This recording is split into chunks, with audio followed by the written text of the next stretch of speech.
प्रश्न तुमचे, उत्तर आमचे. अचूक, निर्भीड आणि सडेतोड.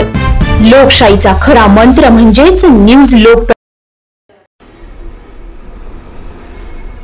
यंदाचा Rajgurunagar rotary club of Rajgurunagar पुरस्कार येथील महात्मा गांधी विद्यालय व कनिष्ठ महाविद्यालयाचे पर्यवेक्षक लतीफ शाह यांना देऊन गौरवण्यात आले. शिक्षक दिनाचे औचित्य साधत शिक्षक व विद्यार्थी गुणगौरव समारंभ महात्मा गांधी विद्यालयाच्या बाफना रंगमंदिर सभागृहात आयोजित करण्यात आला होता. यावेळी मान्यवरांच्या हस्ते त्यांना आदर्श शिक्षक पुरस्कार प्रदान करण्यात आला.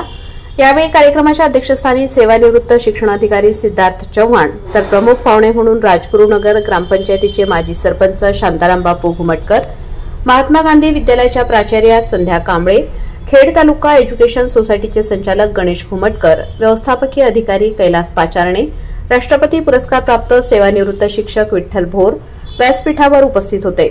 शैक्षणिक कामाबरोबर सामाजिक, सांस्कृतिक आणि क्रीडा क्षेत्रात त्यांचे भरीव योगदान आहे. या कामाची पावती म्हणून त्यांची पुरस्कारासाठी निवड करण्यात आल्याचे रोटरी क्लबच्या पदाधिकाऱ्यांनी सांगितले. तर मिळालेल्या पुरस्काराने पुन्हा जोमाने काम करण्याचे बळ मिळेल अशी प्रतिक्रिया लतीफ शाह यांनी दिली. त्यांना मिळालेल्या पुरस्काराबद्दल अफसर अली शाह, अकील शाह, डॉक्टर मुसरत शाह, अकबर शाह, मुश्रीफ शाह, नवेद शाह, अयूब शाह सर, खेड तालुका एज्युकेशन सोसायटीचे अध्यक्ष हरिभाऊ सांडभोर, उपाध्यक्ष अजित लुणावत, मानद सचिव एअर कमोडर गणेश जोशी, सर्व संचालक मंडळ, महात्मा गांधी विद्यालय व कनिष्ठ महाविद्यालयाचे सर्व अधिकारी, शिक्षक व शिक्षकेतर कर्मचारी यांनी अभिनंदन केले. न्यूज लोकतंत्र 18 साठी अयूब शाह, येवला.